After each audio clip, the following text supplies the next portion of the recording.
ಅಸ್ಸಲಾಮು ಅಲೈಕುಂ ವರಹಮತುಲ್ಲಾಹಿ ವಬರಕಾತುಹು. ಸ್ನೇಹಿತರೆ, ಸೌದಿ ಅರೇಬಿಯಾದಿಂದ ಒಂದು ಆಘಾತಕಾರಿ ಸುದ್ದಿ ಈಗ ಹೊರಬರುತ್ತಿದೆ. ಮಸ್ಜಿದ್ ಅನ್ನಬವಿಯಲ್ಲಿ ಹಜ್ರತ್ ಇಮಾಂ ಮಹದಿಯ ಆಗಮನ ನಡೆದಿದೆ ಎಂದು ಈ ಸುದ್ದಿ ಹೇಳುತ್ತದೆ. ಅಂದರೆ ಸೌದಿ ಅರೇಬಿಯಾದ ಮದೀನಾ ನಗರದಲ್ಲಿ ಹಜ್ರತ್ ಇಮಾಂ ಮಹದಿ ಪ್ರತ್ಯಕ್ಷರಾದರು ಎಂದು ಅವರನ್ನು ನೋಡಲು ಹಲವು ಜನರು ಸೇರಿದರು ಎಂದು ಹೇಳಲಾಗುತ್ತದೆ. ಅಷ್ಟೇ ಅಲ್ಲ, ಹಜ್ರತ್ ಇಮಾಂ ಮಹದಿಯನ್ನು ನೋಡಲು ಸೌದಿ ರಾಜ ಮುಹಮ್ಮದ್ ಬಿನ್ ಸಲ್ಮಾನ್ ಸ್ವತಃ ಮದೀನಾಕ್ಕೆ ಬಂದರು ಎಂದು ಸುದ್ದಿಗಳಿವೆ. ಇಂದಿನ ವಿಡಿಯೋದಲ್ಲಿ ವೈರಲ್ ಸುದ್ದಿಯ ಪೂರ್ಣ ಸತ್ಯವನ್ನು ನಾವು ನಿಮಗೆ ವಿವರಿಸುತ್ತೇವೆ. ಮಸ್ಜಿದ್ ಅನ್ನಬವಿಯಲ್ಲಿ ಹಜ್ರತ್ ಇಮಾಂ ಮಹದಿ ನಿಜವಾಗಿ ಪ್ರತ್ಯಕ್ಷರಾದರಾ? ಅವರ ಆಗಮನ ಜಗತ್ತಿನಲ್ಲಿ ನಿಜವಾಗಿ ನಡೆದದಾ?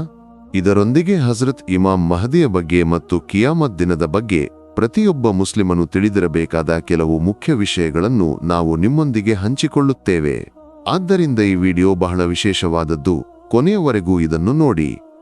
ಸ್ನೇಹಿತರೆ, ಕುರಾನ್ ಮತ್ತು ಹದೀಸ್ನಲ್ಲಿ ಕಿಯಾಮತ್ ದಿನದ ಆಗಮನದ ಬಗ್ಗೆ ಹಲವು ಚಿಹ್ನೆಗಳನ್ನು ಹೇಳಲಾಗಿದೆ. ಈ ಚಿಹ್ನೆಗಳಲ್ಲಿ ಒಂದು ಮುಖ್ಯ ಚಿಹ್ನೆ ಹಜ್ರತ್ ಇಮಾಂ ಮಹದಿಯ ಈ ಜಗತ್ತಿಗೆ ಆಗಮನ.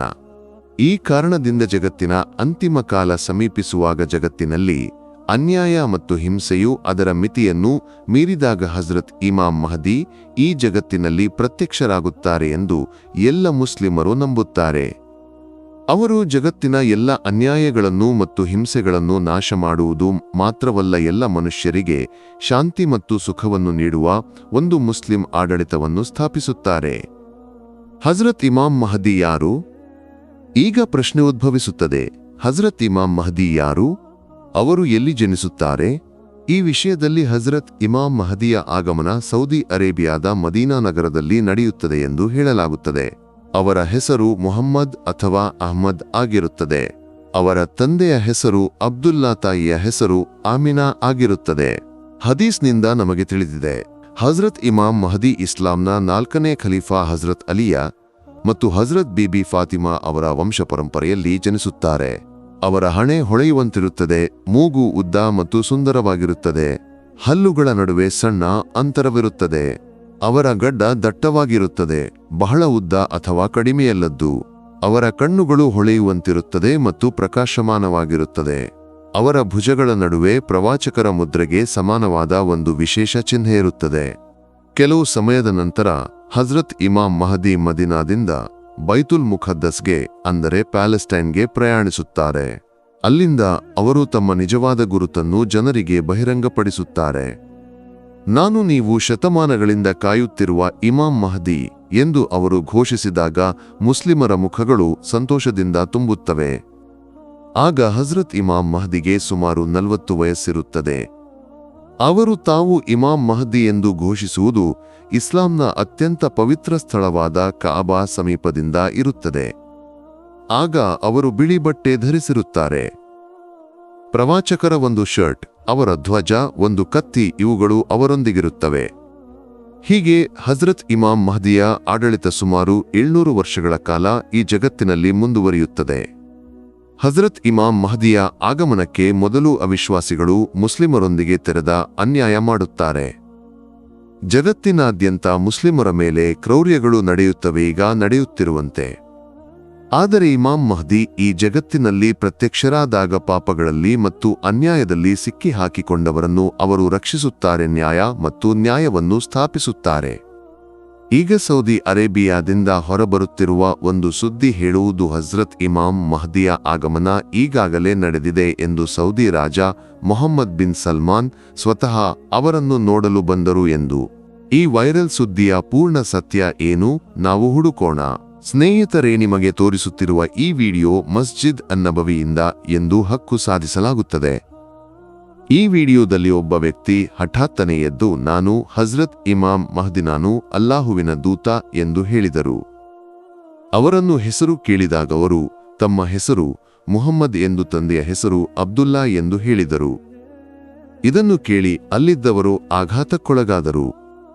ನಂತರ ಜನರು ಅವರನ್ನು ವಿವಿಧ ಪ್ರಶ್ನೆಗಳನ್ನು ಕೇಳಲು ಪ್ರಾರಂಭಿಸಿದರು.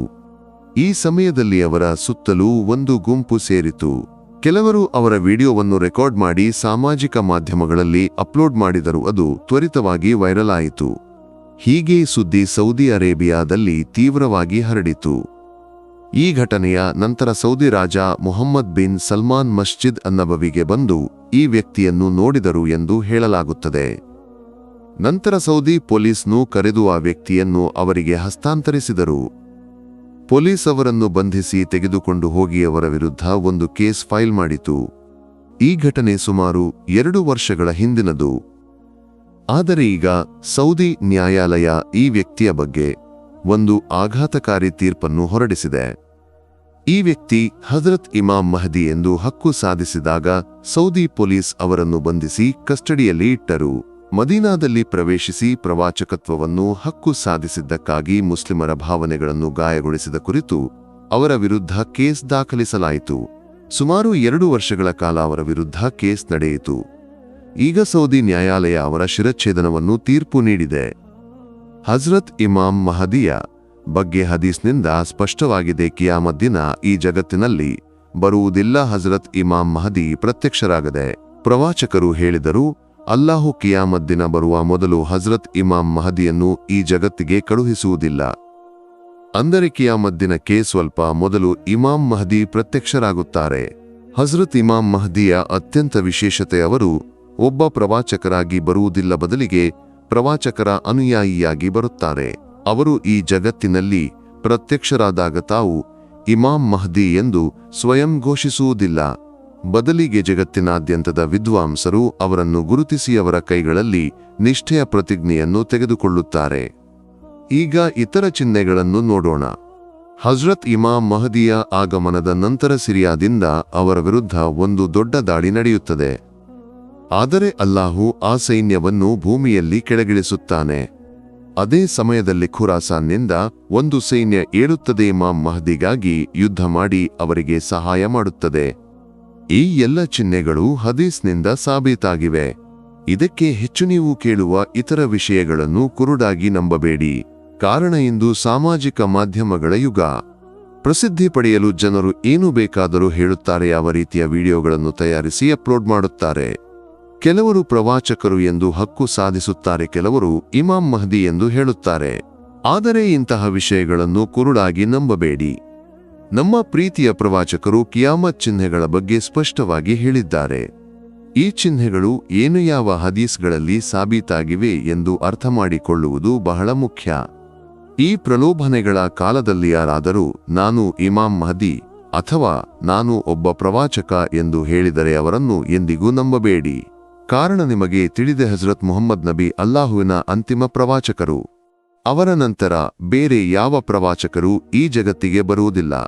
ಅಲ್ಲಾಹು ಪ್ರವಾಚಕತ್ವದ ಬಾಗಿಲನ್ನು ಮುಚ್ಚಿದ್ದಾನೆ. ಈಗ ಯಾರಾದರೂ ಬಂದರೆ ಅವರು ಹಜರತ್ ಮುಹಮ್ಮದ್ ನಬಿಯ ಅನುಯಾಯಿಯಾಗಿ ಮಾತ್ರ ಬರುತ್ತಾರೆ. ಇಲ್ಲಿಯವರೆಗೆ ಇಂತಹ ಕೆಲವು ಜನರು ಮಾತ್ರ ಮುಂದೆ ಬಂದಿದ್ದಾರೆ. ಆದರೆ ಮುಂದಿನ ದಿನಗಳಲ್ಲಿ ಅವರ ಸಂಖ್ಯೆ ಹೆಚ್ಚಾಗುತ್ತದೆ. ಆದ್ದರಿಂದ ನಿಮ್ಮ ಮಾತುಗಳಲ್ಲಿ ಜಾಗರೂಕತೆಯನ್ನು ಕಾಪಾಡಿ. ಯಾರ ಮಾತುಗಳನ್ನು ಕುರುಡಾಗಿ ನಂಬಬೇಡಿ. ನಾವು ಅಲ್ಲಾಹುವಿಗೆ ಪ್ರಾರ್ಥಿಸೋಣ, ಎಲ್ಲ ಪ್ರಲೋಭನೆಗಳಿಂದ ಮತ್ತು ಅನ್ಯಾಯಗಳಿಂದ ನಮ್ಮನ್ನು ರಕ್ಷಿಸಲು ಉತ್ತಮ ಕರ್ಮಗಳನ್ನು ಮಾಡುವ ಸಾಮರ್ಥ್ಯವನ್ನು ನೀಡಲಿ. ಅಮೀನ್. ಹಜ್ರತ್ ಅಬ್ದುಲ್ಲಾ ಬಿನ್ ಮಸೂದ್ ರಳಿಯಲ್ಲಾಹು ಅನ್ಹು ನಿವೇದಿಸಿದರು, ಅಲ್ಲಾಹುವಿನ ದೂತ ಮುತ್ತು ನಬಿ ಹೇಳಿದರು, ಕಿಯಾಮತ್ ದಿನ ಅತ್ಯಂತ ದುಷ್ಟ ಮನುಷ್ಯರ ಮೇಲೆ ಸ್ಥಾಪಿಸಲ್ಪಡುತ್ತದೆ. ಭೂಮಿಯಲ್ಲಿ ಅಲ್ಲಾಹಲ್ಲಾ ಎಂದು ಹೇಳುವ ಒಬ್ಬನು ಇರುವವರೆಗೆ ಕಿಯಾಮತ್ ಬರುವುದಿಲ್ಲ. ಸ್ನೇಹಿತರೆ, ಇಂದಿನ ಕಾಲದ ಸ್ಥಿತಿ ಯಾರಿಗೂ ಮರೆಯಾಗಿಲ್ಲ. ನಾವು ಹೇಗೆ ಬದುಕುತ್ತಿದ್ದೇವೆ ಎಂದು ನಮಗೇ ತಿಳಿದಿದೆ. ಒಂದು ಅಲ್ಲಾಹುವಿನಲ್ಲಿ ಮತ್ತು ಒಬ್ಬ ಪ್ರವಾಚಕನಲ್ಲಿ ಮತ್ತು ಒಂದು ಕುರಾನ್ನಲ್ಲಿ ನಂಬಿಕೆ ಇದ್ದರೂ ನಾವು ಧರ್ಮದ ಅಧ್ಯಯನಗಳಿಂದ ಬಹಳ ದೂರದಲ್ಲಿದ್ದೇವೆ. ಕಿಯಾಮತ್ ದಿನ ಬಂದಾಗ ಭೂಮಿ ಕಂಪಿಸುತ್ತದೆ, ಆಕಾಶ ಚಲಿಸುತ್ತದೆ, ಪರ್ವತಗಳು ಚೂರುಚೂರಾಗುತ್ತವೆ, ಸಮುದ್ರಗಳಲ್ಲಿ ಮತ್ತು ನದಿಗಳಲ್ಲಿ ಬೆಂಕಿ ಉರಿಯುತ್ತದೆ, ಜೀವಿಗಳು ಸಾಯುತ್ತವೆ, ಆಕಾಶಗಳು ಬಿರಿಯುತ್ತವೆ, ನಕ್ಷತ್ರಗಳು ಬೀಳುತ್ತವೆ, ಪರ್ವತಗಳು ಧೂಳಾಗುತ್ತವೆ, ಸಮುದ್ರಗಳು ಕುದಿಯುತ್ತವೆ, ಭೂಮಿ ಸಂಕುಚಿತಗೊಳ್ಳುತ್ತದೆ, ಭೂಮಿ ಅದರ ಒಳಗಿರುವವುಗಳನ್ನು ಹೊರಗೆ ಹಾಕುತ್ತದೆ. ಆಗ ಮನುಷ್ಯ ಕೇಳುತ್ತಾನೆ, ಇದಕ್ಕೆ ಏನು ಸಂಭವಿಸಿತು? ಪರ್ವತಗಳು ಹತ್ತಿಯಂತೆ ಹಾರುತ್ತವೆ. ಅಲ್ಲಾಹುವಿನ ಆಜ್ಞೆಯಂತೆ ಸಂಪೂರ್ಣ ವಿಶ್ವಸಾವಿಗೆ ಒಳಗಾಗುತ್ತದೆ. ಸೂರ್ಯ ಮತ್ತು ಚಂದ್ರ ಮತ್ತು ನಕ್ಷತ್ರಗಳು ಮತ್ತು ರಾತ್ರಿ ಮತ್ತು ಹಗಲು ಎಲ್ಲವೂ ಮುಂದುವರಿಯುತ್ತದೆ. ಮಕ್ಕಳು ಹಾಸಿಗೆಗಳಿಂದ ಎದ್ದೇಳುತ್ತಾರೆ. ಅಮ್ಮಂದಿರು ಅಡುಗೆ ಮನೆಗಳನ್ನು ಬಿಸಿ ಮಾಡುತ್ತಾರೆ. ಜನರು ತಮ್ಮ ಕೆಲಸಗಳಲ್ಲಿ ಮತ್ತು ದೈನಂದಿನ ಜೀವನದಲ್ಲಿ ಮುಳುಗಿರುತ್ತಾರೆ. ಕೃಷಿಕರು ಹೊಲಗಳಲ್ಲಿ ಉಳುಮೆ ಮಾಡುತ್ತಿರುತ್ತಾರೆ. ಹಠಾತ್ತನೆ ಒಂದು ಧ್ವನಿ ಏಳುತ್ತದೆ, ಒಂದು ವಿಪತ್ತು ಸಂಭವಿಸುತ್ತದೆ. ಎಲ್ಲರೂ ತಮ್ಮ ಕೆಲಸದಲ್ಲಿ ಮುಳುಗಿರುವಾಗ ಒಂದು ಸ್ಫೋಟ ಸಂಭವಿಸುತ್ತದೆ. ಜನರ ಕೈಗಳಿಂದ ವಸ್ತುಗಳು ಬೀಳುತ್ತವೆ. ಪೋಷಕರು ತಮ್ಮ ಮಕ್ಕಳನ್ನು ಗುರುತಿಸಲು ಸಹ ನಿರಾಕರಿಸುತ್ತಾರೆ. ಪ್ರತಿಯೊಬ್ಬ ಮನುಷ್ಯನೂ ಓಡಿ ಹೋಗುತ್ತಾನೆ. ಭೂಮಿ ಬಿರಿಯುತ್ತದೆ. ಪಕ್ಷಿಗಳು ಮತ್ತು ಪ್ರಾಣಿಗಳು ಭಯದಿಂದ ಕಂಪಿಸುತ್ತವೆ. ಮರೆಮಾಚಿದ ಜಿನ್ಗಳು ಸಹ ಗೋಚರವಾಗುತ್ತವೆ. ಸಾವಿನ ಕರುಣೆಯಿಲ್ಲದ ಕೈ ಎಲ್ಲರನ್ನೂ ಶಾಶ್ವತ ನಿದ್ರೆಗೆ ತಳ್ಳುತ್ತದೆ. ಯಾರೋ ಇಲ್ಲಿ ಬೀಳುತ್ತಾನೆ, ಯಾರೋ ಅಲ್ಲಿ ಬೀಳುತ್ತಾನೆ. ಪರ್ವತಗಳು ಧೂಳಾಗುತ್ತವೆ. ಒಂದು ಆಜ್ಞೆಯಿಂದ ಸಂಪೂರ್ಣ ಮಾನವ ಕುಲ ನಾಶವಾಗುತ್ತದೆ. ಯಾರು ಅಳಲು ಉಳಿಯುವುದಿಲ್ಲ, ಯಾರೂ ಸಮಾಧಿ ಮಾಡಲು ಉಳಿಯುವುದಿಲ್ಲ. ಜನರು ಭೂಮಿಯ ಬಿರುಕುಗಳಲ್ಲಿ ಅದೃಶ್ಯರಾಗುತ್ತಾರೆ. ಮೊದಲ ಆಕಾಶ ಸಾವಿನ ಸ್ಫೋಟದೊಂದಿಗೆ ಹಾರಿ ಹೋಗುತ್ತದೆ. ಸಂಪೂರ್ಣ ವಿಶ್ವ ನಾಶವಾದ ನಂತರ ಅಲ್ಲಾಹು ಕೇಳುತ್ತಾನೆ, ಯಾರು ಉಳಿದಿದ್ದಾರೆ?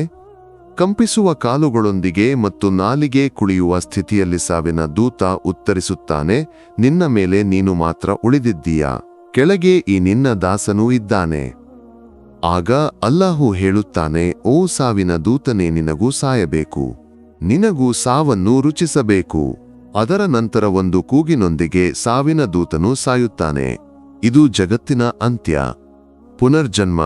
ನಂತರ ಸಂಪೂರ್ಣ ವಿಶ್ವಕ್ಕೆ ಸಾವನ್ನು ನೀಡಿದ ನಂತರ ಅಲ್ಲಾಹು ಹೇಳುತ್ತಾನೆ, ನನಗೆ ವಿರುದ್ಧ ಯಾರಿದ್ದಾರೆ? ಒಂದು ಪಾಲುದಾರನನ್ನು ತಾ. ನಂತರ ಮತ್ತೆ ಮತ್ತೆ ಭೂಮಿ ಮತ್ತು ಆಕಾಶವನ್ನು ಕಂಪಿಸುವಂತೆ ಅಲ್ಲಾಹು ಘೋಷಿಸುತ್ತಾನೆ, ನಾನು ರಾಜ. ರಾಜರುಗಳು ಎಲ್ಲಿ? ಅನ್ಯಾಯಕಾರರು ಎಲ್ಲಿ? ಅಹಂಕಾರದೊಂದಿಗೆ ನಡೆದವರು ಎಲ್ಲಿ? ಧನ ಮತ್ತು ಶಕ್ತಿಯೊಂದಿಗೆ ಗರ್ವಪಟ್ಟವರು ಎಲ್ಲಿ? ಇಂದು ಯಾರ ರಾಜ್ಯ? ನನ್ನ ದಾಸರೇ, ನಿಮ್ಮಲ್ಲಿ ಏನೂ ಇರಲಿಲ್ಲ. ನಾನು ನಿಮ್ಮನ್ನು ಸೃಷ್ಟಿಸಿದೆ, ನಾನು ನಿಮ್ಮನ್ನು ಮುಗಿಸಿದೆ, ನಾನು ಮತ್ತೆ ನಿಮ್ಮನ್ನು ಜೀವಂತಗೊಳಿಸುತ್ತೇನೆ.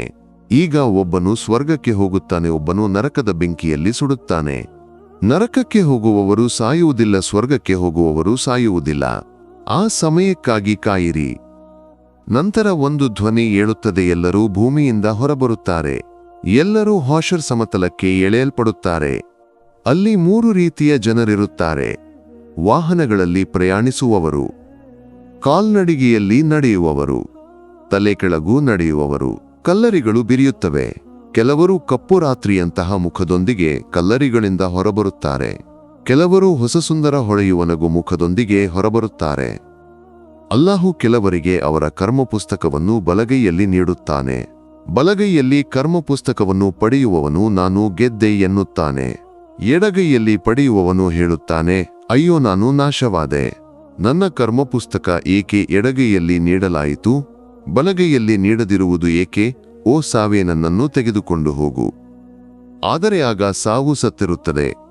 ಬಲಗೈಯಲ್ಲಿ ಕರ್ಮಪುಸ್ತಕ ಪಡೆಯುವವರು ಗಟ್ಟಿಯಾಗಿ ಘೋಷಿಸುತ್ತಾರೆ, ನೋಡಿ, ನಾನು ಗೆದ್ದೆ, ನನಗೆ ಸ್ವರ್ಗದ ಪ್ರಮಾಣಪತ್ರ ಸಿಕ್ಕಿತು. ಜನರು ಕೇಳುತ್ತಾರೆ, ನಿನ್ನ ಗೆಲುವು ಹೇಗೆ? ಅವನು ಹೇಳುತ್ತಾನೆ, ನನ್ನ ಅಲ್ಲಾಹು ನನ್ನಿಂದ ಲೆಕ್ಕ ಕೇಳುತ್ತಾನೆ ಎಂದು ನನಗೆ ಖಚಿತವಿತ್ತು. ನಾನು ಈ ದಿನಕ್ಕಾಗಿ ಜಗತ್ತಿನಲ್ಲಿ ಬದುಕುವಾಗ ಸಿದ್ಧಪಡಿಸಿಕೊಂಡಿದ್ದೆ. ಆಗ ಅಲ್ಲಾಹು ಹೇಳುತ್ತಾನೆ, ನಿನಗೆ ಸುಂದರ ಜೀವನ, ನಿನ್ನ ಗೆಲುವಿಗೆ ಅಭಿನಂದನೆಗಳು.